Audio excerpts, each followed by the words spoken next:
السلام علیکم ورحمۃ اللہ وبرکاتہ۔ ناظرین، آپ دیکھ رہے ہیں زین مدنی اسلامک چینل اور میں ہوں آپ کا میزبان محمد زین مدنی۔ ناظرین، جیسا کہ آپ کو معلوم ہے کہ ہم ریاض الصالحین ریکارڈ کر رہے ہیں۔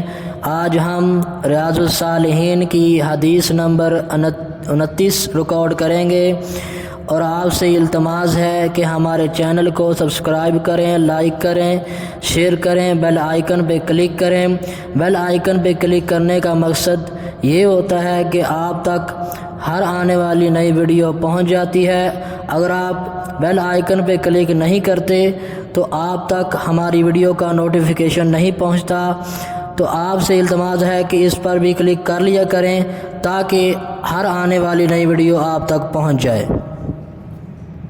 نحمدہ ونصلی علی رسولہ الکریم، اما بعد فاعوذ باللہ من الشیطان الرجیم، بسم اللہ الرحمن الرحیم۔ ریاض الصالحین جلد اول اور باب نمبر 3، باب الصبر، صبر کا بیان، اور حدیث نمبر 29۔ حضرت ابو زید اسامہ بن زید بن حارثہ رضی اللہ عنہما رسول اللہ صلی اللہ علیہ وسلم کے آزاد کردہ غلام، آپ کے محبوب اور محبوب کے بیٹے سے روایت ہے کہ نبی علیہ السلام کی بیٹی نے آپ کی طرف پیغام بھیجا کہ میرے بیٹے کا آخری وقت ہے، آپ تشریف لائیں۔ آپ نے پیغام بھیجا کہ وہ سلام کہتے ہیں اور فرماتے ہیں جو اللہ تعالیٰ لے وہ بھی اسی کا ہے، اور جو دے وہ بھی اسی کا ہے۔ اس کے ہاں ہر چیز کا ایک وقت مقرر ہے، اس لیے انہیں چاہیے کہ صبر کریں اور اللہ تعالیٰ سے ثواب کی امید رکھیں۔ صاحبزادی نے پھر پیغام بھیجا اور قسم دیتے ہوئے کہا کہ آپ ضرور تشریف لائیں۔ چنانچہ آپ سعد بن عبادہ، معاذ بن جبل، ابی بن کعب، زید بن ثابت رضی اللہ عنہم اور کچھ دیگر افراد کے ساتھ وہاں تشریف لے گئے۔ بچہ آپ کی خدمت میں پیش کیا گیا۔ آپ نے اسے اپنی گود میں بٹھا لیا، جبکہ اس کی جان بے چین اور مضطرب تھی۔ اس کی یہ حالت دیکھ کر آپ کی آنکھوں سے آنسو جاری ہو گئے۔ تو حضرت سعد رضی اللہ عنہ نے کہا کہ اے اللہ کے رسول، یہ کیا؟ آپ نے فرمایا یہ جذبہ شفقت ہے جو اللہ تعالیٰ نے اپنے بندوں کے دلوں میں رکھا ہے۔ اور ایک روایت میں ہے کہ جن بندوں کے دلوں میں اللہ تعالیٰ نے چاہا یہ جذبہ رکھا، اور اللہ تعالیٰ اپنے انہی بندوں پر رحم فرماتا ہے جو دوسروں پر مہربان ہوتے ہیں۔ بخاری و مسلم نے اسے روایت کیا ہے۔ حافظ صلاح الدین یوسف صاحب اس حدیث کے فوائد و مسائل اخذ کرتے ہوئے پہلا مسئلہ یہ تحریر کرتے ہیں کہ تمام رشتہ داروں کا حاضر ہونا ضروری نہیں، تاہم جنازے میں شرکت بطور کفایہ مستحب ہے۔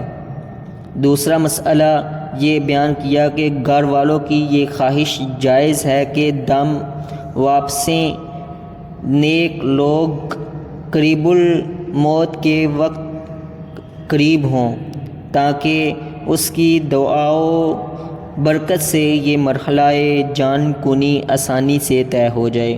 تیسرا مسئلہ یہ تحریر کیا کہ جس پر اعتماد ہو اس کو قسم دلانا، اور قسم دلانے والے کا اس قسم کا پورا کرنا جائز ہے۔ اس سے باہمی اعتماد اور محبت میں اضافہ ہوتا ہے۔ چوتھا مسئلہ یہ بیان کیا کہ میت پر فطری رونا اور اہل میت کو صبر و احتساب کی تلقین کرنا جائز ہے۔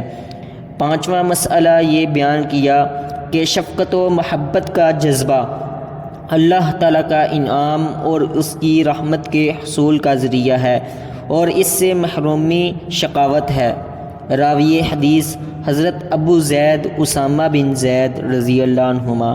اسامہ بن زید بن حارثہ مولا رسول اللہ رضی اللہ عنہما ہیں۔ ان کی کنیت ابو زید ہے۔ نبی علیہ السلام کو بہت زیادہ محبوب تھے، اور محبوب شخصیت زید بن حارثہ رضی اللہ عنہ کے فرزند ارجمند تھے۔ ان کی والدہ کا نام برقہ حبشیہ ہے، جن کی کنیت ام ایمن ہے، اور یہ نبی علیہ السلام کو دودھ پلانے والیوں میں شامل ہے۔ ابو زید اسامہ بن زید کی زیر قیادت نبی علیہ السلام نے ایک لشکر تیار کیا، جس میں خلیفہ ثانی عمر بن خطاب رضی اللہ عنہ بھی تھے۔ جب یہ لشکر شام کی طرف روانگی کے لیے تیار ہوا تو نبی علیہ السلام فوت ہو گئے، لیکن بعد میں پورے جاہو جلال اور روب و دبدبے کے ساتھ صدیق اکبر رضی اللہ عنہ نے اس لشکر کو روانہ کیا، اور یہ لشکر فلاح و فوز کے ساتھ واپس آیا اور 54 ہجری میں فوت ہوئے، اور انہیں مدینۃ الرسول میں دفن کیا گیا۔